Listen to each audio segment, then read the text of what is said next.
Bom, eu quero falar também de uma preocupação do presidente da República com o aumento do dólar, né? E ele disse que é preciso conter esse movimento que ele chama de especulativo. Vamos conversar com a Andréa Anelli agora, que vai trazer as informações para a gente.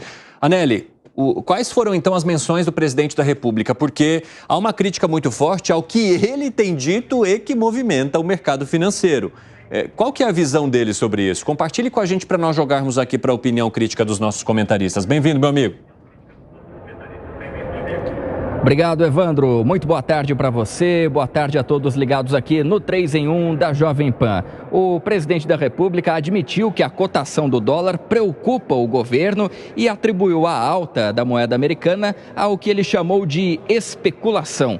O chefe do executivo fez esses comentários em entrevista à Rádio Sociedade da Bahia por conta justamente do resultado ontem do dólar, que fechou o dia a R$ 5,65, maior valor desde janeiro de 2022. De acordo com analistas do mercado financeiro, o movimento foi impulsionado pelo avanço nos rendimentos dos títulos do Tesouro dos Estados Unidos no mercado internacional e também aqui internamente por conta de falas do presidente brasileiro com críticas principalmente à autonomia do Banco Central. Apesar dessas motivações, o presidente voltou a criticar o presidente da autarquia monetária, Roberto Campos Neto, e afirmou que pretende fazer uma reunião para debater a alta do dólar. Me preocupa essa subida do dólar, é uma especulação. Há um jogo de interesse de especulativo contra o real nesse país. E eu tenho conversado com as pessoas do que a gente vai fazer para tomar. Eu estou voltando quarta-feira, vou ter uma reunião, porque não é normal o que está acontecendo. Não é normal. E eu acho que a minha visão sobre o Banco Central não é uma visão teórica, é uma visão de um presidente que já foi presidente, que teve o Banco Central sob o meu domínio durante 8 anos e com total autonomia. O ministro da Fazenda, Fernando Haddad, também comentou a alta do dólar e negou primeiro a possibilidade de reduzir o imposto sobre operações financeiras, o IOF, sobre câmbio, para então conter essa escalada da moeda americana. Segundo Fernando Haddad, nesse momento é necessário ajustar a comunicação em relação ao Banco Central e ao arcabouço fiscal para o controle do crescimento das contas públicas. Eu acredito que o melhor a fazer é acertar a comunicação, tanto em relação à autonomia do Banco Central, como o presidente fez hoje de manhã, quanto em relação ao arcabouço fiscal. Não vejo nada fora disso, autonomia do Banco Central e rigidez do arcabouço fiscal. É isso que vai tranquilizar as pessoas. O ministro Fernando Haddad deu essas declarações, então, tentando, de certa forma, colocar panos quentes em relação à possibilidade de o mercado interno e também a política interna estar influenciando nessa alta sucessiva do dólar. Como a gente disse, já é o maior valor desde janeiro de 2022. O governo federal vai se mobilizar essa semana em torno desse assunto, mas o presidente da República ainda não deu detalhes de como vai ser essa reunião, quais devem ser os integrantes dessa reunião, provavelmente o próprio ministro da Fazenda, Fernando Haddad, e também a ministra do Planejamento, Simone Tebet, até porque o governo federal tem tentado encontrar alternativas para conter a expansão dos gastos públicos, primeiro, para atender à atual pressão do mercado financeiro e também de investidores e principalmente de empresários brasileiros que acham que o Brasil deve primeiramente cortar os próprios gastos para depois então pensar em aumento de arrecadação, e aí o presidente Lula deve acabar fazendo mais uma reunião nesse sentido. Evandro. Obrigado pelas informações, Andréa Anelli. Ótimo trabalho para você. A Anelli falou em 5,65 nessa segunda-feira. Vamos colocar aqui na cara do nosso telespectador. Já pode abrir a câmera de novo, porque a gente vai entrar com uma artezinha. Freia, volta aí. Ótima manobra, meu amigo Lefreve. Olha só, dólar chegou então a R$ 5,70, aumento de 0,83%, então 5,6997. Vamos colocar e arredondar para 5,70. Alto, hein? Essa moeda norte-americana registra alta pelo terceiro dia consecutivo. E aí, Alan Gani, o presidente da República fala o seguinte, que isso é um jogo de interesse especulativo contra o real. Você concorda? Não concordo. Vamos lá. Concordo em partes, mas vamos desmistificar o que é esse jogo especulativo, o que é especulação. A palavra especulação em finanças não é uma palavra pejorativa. Especulação é fazer uma aposta para onde vai o preço. Acontece que no meio político, na mídia, ela é utilizada muitas vezes com um sentido pejorativo, como se fosse manipulação. Na verdade, os investidores estão apostando contra o real e apostando no dólar. O dinheiro não tem ideologia, o dinheiro não tem pátria. O investidor, ele está se protegendo do risco e está buscando mais rentabilidade. Por que ele aposta contra o real? Tem lastro, tem fundamento. Porque as contas públicas estão piorando. Porque os discursos do presidente são no sentido sempre de mais gasto, de buscar mais arrecadação, de buscar o ajuste fiscal via arrecadação e não pelo corte de gastos, porque o discurso do presidente é de interferência no Banco Central. O investidor, e eu me coloco nisso, fica com medo. E aí ele faz o quê? Opa, vou correr para uma moeda segura. Opa, vou correr para investimentos lá fora, porque a bolsa lá fora, afinal de contas, está performando muito bem, porque a renda fixa americana está pagando bem diante do risco que ela oferece. É uma decisão exclusivamente racional. É uma especulação no sentido de apostar na alta do dólar, porque o real está enfraquecido, mas tem lastro na economia no mundo real. Você concorda com o Gani, Piperno? As coisas não são tão orgânicas assim, né? Existe também um componente de manipulação de quem tem essa oportunidade. Quem? Por exemplo, muitos agentes do mercado. Não houve nenhuma mudança estrutural na economia brasileira de 2 meses para cá que justificasse, por exemplo, esse salto que o dólar deu de abril, maio para cá. Nenhum. Mas o problema, tudo bem, você não teve... Você teve uma... indicador. Você tem sinalizações, a gente já chega a R$1 trilhão de déficit nominal no acumulado 12 meses, e as falas. Sabe o que me parece? Que caiu a ficha do mercado, inclusive esse mercado financeiro foi pró-Lula. Lá nas eleições, muitos apoiaram o Lula. Grandes conglomerados financeiros apoiaram o Lula, gestores, aí o pessoal sabe de quem eu estou falando, gestores de fundos e tal, o pessoal também, alguns economistas do Real, apoiaram abertamente o Lula. Eles foram simpáticos ao Lula. Claro que sim. Acreditando que seria o Lula pragmático. Eles têm até boa vontade com o Lula. O problema é que essa turma, muito ingênua, diga-se de passagem... Ingênua, pera lá. Não, são ingênuos. Ingênuos não tem... coitadinho. Eles são bilionários ingênuos. Mas são ingênuos politicamente. É o que diria Ortega y Gasset. O fato de você ser muito bom numa área não significa que você é bom em todas as áreas. De política não entendem. E finanças, elas... Não, de finanças a gente sabe como ganhar dinheiro, mas não entende de política. Desde quando finanças correm... As finanças correm a parte do político? Desde nunca. Mas assim, o fato é que muitos compraram que seria Lula 1, pragmático, e não é Lula 1. Caiu a ficha desse pessoal, Piperno. O pessoal percebeu que de Lula 1 não tem nada, tá muito com cara de Dilma 3, isso. Não tem não. O que eles estão incomodados é que realmente o governo está cumprindo promessas. Está cumprindo promessas de campanha, inclusive. E o gasto assim, ó. De reajustar o salário mínimo, de diminuir, por exemplo, a linha de Já miséria. passa pra você, Segré. Mas Piperno, essas promessas de campanha, seja lá quais sejam, o problema é que o orçamento não suporta, o gasto público está se tornando explosivo. A conta não fecha. É justo ou não é injusto? Essa discussão é secundária. Não é secundária, não. Sim, eles estão incomodados com isso. Então, vejam, o que o presidente tem dito nos últimos dias não é novidade nenhuma em relação àquilo que ele falou sempre. Exatamente. É por isso que eu falo que essa turma, o Faria Lulers, são ingênuos. Porque eu também, aliás, eu cantei Quero ver o Gani pisando amanhã na Faria Lima. Aliás, durante as eleições, isso em outra emissora, eu falei categoricamente, não vai ser Lula 1. vai ser Lula 3. Por quê? Porque o Guilherme Boulos cantou essa bola, porque o Dirceu cantou essa bola, porque o Lula não deu nenhum sinal de que faria diferente, que seria aquele Lula pragmático do primeiro governo. Ele cantou essa bola. De estelionato eleitoral, ele não pode ser acusado. Agora, que parte da Faria Lima foi muito ingênua, isso foi. Vai lá, Segré. Peraí, Piperno, você está me dizendo que o dólar aumenta porque o governo está fazendo o que ele disse que estava fazendo? Não, eu não estou dizendo isso. O problema isso. tem... então, mas você acabou de falar, eu entendi pelo menos isso. Me assustou um pouco, Evandro, e eu não quero ser injusto, mas eu não sei se eu entendi bem quando na fala do presidente ele menciona que o Banco Central esteve no seu domínio por 8 anos. Foi isso que ele falou? Não sei se foi o único que entendi que ele afirmou. Vamos rodar novamente, então. Esteve... Vamos rodar novamente. Por favor, Roda a fala do presidente da República mais uma vez, por favor. Espera aí que a gente vai encaixar ali.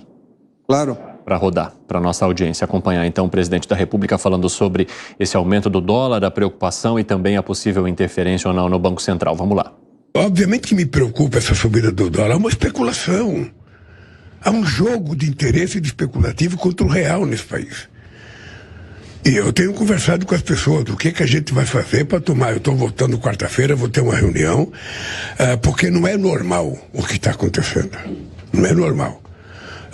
E eu acho que a minha visão sobre o Banco Central não é uma visão teórica, é uma visão de um presidente que já foi presidente, que teve o Banco Central sob o meu domínio durante 8 anos e com total autonomia. Aí. Falou exatamente isso. Mas isso o Banco Central era o Henrique Meirelles, meu Deus. Não, mas isso preocupa. O seu domínio não é uma questão... Hoje o Banco Central é autônomo, mesmo que o presidente o entenda, tem uma lei que deve ser cumprida.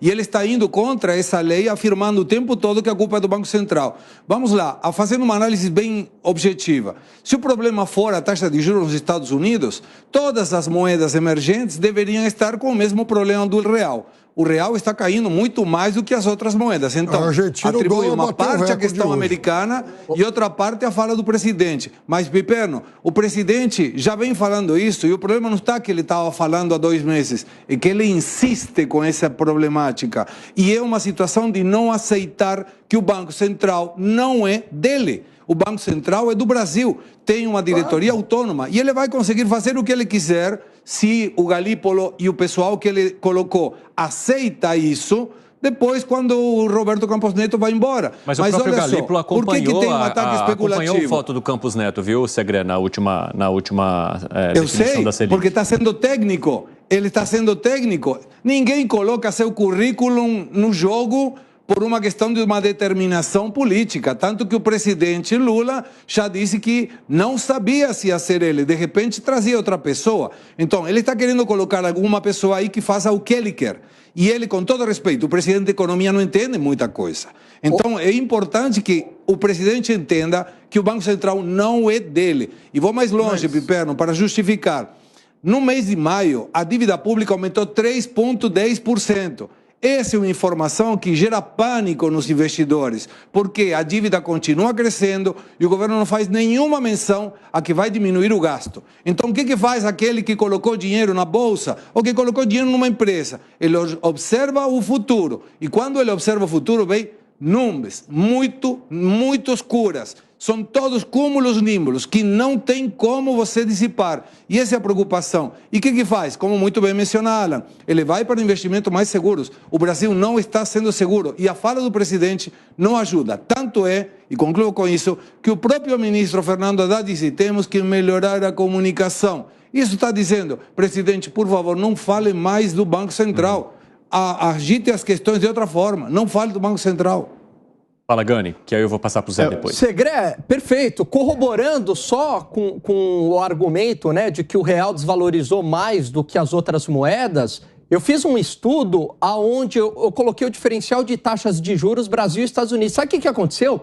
Aumentou o diferencial de taxa de juros, ou seja, o Brasil ficou mais atrativo que os Estados Unidos na renda fixa. Ou seja, era para esse dólar estar caindo pela taxa de juros, porque a taxa pré aqui para um ano subiu muito mais do que subiu a taxa americana. Então, nessas operações que você sabe muito bem de carry trade, era para o dinheiro está vindo para cá e está ocorrendo exatamente o contrário, o que tem tudo a ver com uma crise de expectativas e de confiança. Agora, Zé, eu queria tocar contigo justamente o fato do ministro da Fazenda se manifestar e dizer que ele entende sim que alguma coisa da comunicação precisa melhorar. Que coisa é essa, no teu ponto de vista? Pois é, para início de conversa, a comunicação do governo está mal programada aí mesmo, né? Não está mostrando o que realmente está fazendo na economia. Veja bem, o Banco Central hoje é autônomo. No governo Lula não era autônomo. Portanto, era mesmo de pleno controle do presidente da República. Ele mandava o presidente do Banco Central fazer alguma coisa, geralmente através do ministro da Fazenda, e o presidente do Banco Central fazia, como a Dilma fez, reduzindo os juros sem os fundamentos. E aí o que acontece? Prometendo um superávit, prometendo um controle que não houve. Aí o Brasil entrou numa rota de brejo e estava caminhando a passos longos para o brejo, né? E agora não, ele tem que obedecer à lei. Agora, eu entendo que o presidente Lula não é um novato qualquer na política. Para ele enfrentar esta torrente do mercado, que não é uma pessoa, não é mais um conjunto de percepções, ele tem alguma carta na manga. Não sei exatamente o que se é para transferir para o presidente do Banco Central possíveis fracassos na economia. Estou dizendo possíveis porque atualmente os números estão favoráveis ao governo, né? Então, não sei por que ele continua nessa disputa, nessa briga. Volto a dizer, não tem nada mais covarde no mundo do que o capital, o dinheiro. E oferecer riscos é espantar dinheiro. Agora, 4h38, o pessoal da rádio vai para um rápido intervalo. Daqui a pouco espero vocês, hein? Nas outras plataformas seguimos. Ô, Segré, quer fazer um complemento? Me mandou uma mensagem aqui. Tem um lance interessante também que o ministro mencionou e que a gente já discutiu aqui. Os movimentos benéficos para a economia que são promovidos por esse governo, eles acabam ficando em segundo lugar diante de falas críticas que movimentam o dólar, por exemplo. Então, o ministro fala, a gente precisa contar mais aquilo de bom que acontece, porque a imagem que se passa é de instabilidade política e econômica. Evandro, eu tenho uma teoria. Se você faz as coisas bem e essas coisas chegam ao destinatário, eleitoralmente falando, você não precisa nem comunicar, ele já sabe, ele sentiu na pele que aquilo que foi prometido está sendo cumprido. Mas a minha conclusão é a seguinte: outubro de 2022, voltamos no tempo, o dólar chegou a R$ 3,96. Qual era o temor? Lula.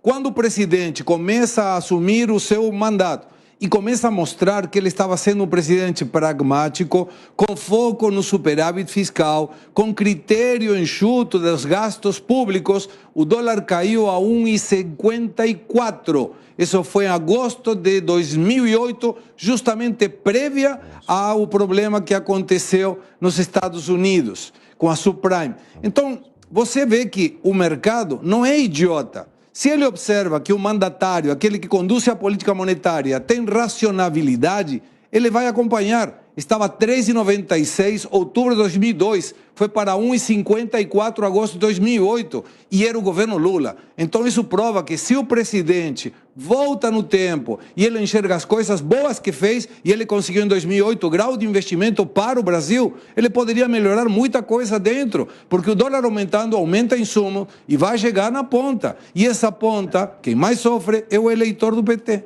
Bom, eu quero até acrescentar que o presidente da República contou ou disse, né, que não tem que prestar contas para os bancos, mas sim para a população pobre do Brasil. Vamos acompanhar. Eu não tenho que prestar contas a nenhum ricaço desse país. Eu não tenho que prestar conta a nenhum banqueiro desse país. Eu tenho que prestar contas ao povo pobre, trabalhador deste país, que precisa que a gente tenha cuidado e que a gente cuide deles. Fábio Piperno, eu tive a impressão de uma fala bastante de palanque, assim, né? Como a gente está no momento pré-eleitoral, isso pode ser confundido justamente com uma fala que incentive esses redutos eleitorais que o PT quer alcançar. Ele claramente está falando sim para o seu eleitorado. Quanto a isso, não há a menor dúvida.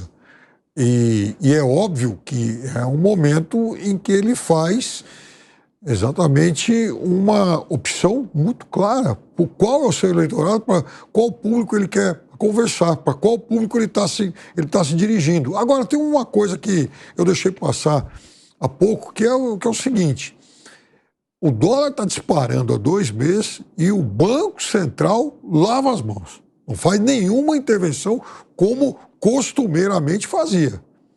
E é algo que muita gente tem cobrado porque está, enfim, cruzando os braços. E aí, vai ficar olhando? Tem alguma coisa que o Banco Central poderia fazer, Gani? Ele poderia fazer um leilão jogando contra, ou seja, um leilão ofertando dólares, vendendo dólares que poderia derrubar. Mas muitas vezes esses leilões eles têm um poder limitado. Você acaba fazendo um ajuste no dia, então de 5,70 acaba indo ali para 5,65 e depois volta a subir.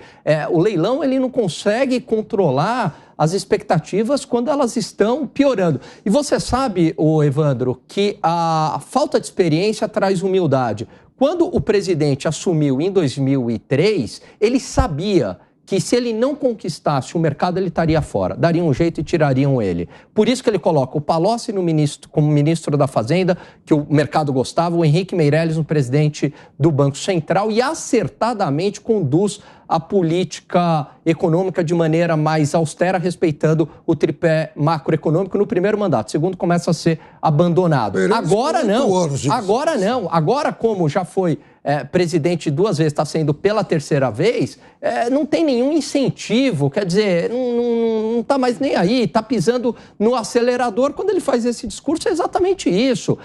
Não estou prestando contas aqui ao mercado. Eu só tenho que entender que a piora no mercado financeiro, que é racional, porque enxerga que o futuro no Brasil vai piorar, acaba prejudicando o seu próprio governo, porque tem efeitos na economia real. À medida que o dólar sobe, pega na inflação. À medida que juros futuros sobem, isso não tem nada a ver com o Banco Central, porque está aumentando o prêmio de risco, isso desaquece a atividade econômica. Quem vai pagar a conta é a própria população e, evidentemente, que politicamente o governo também vai pagar essa conta.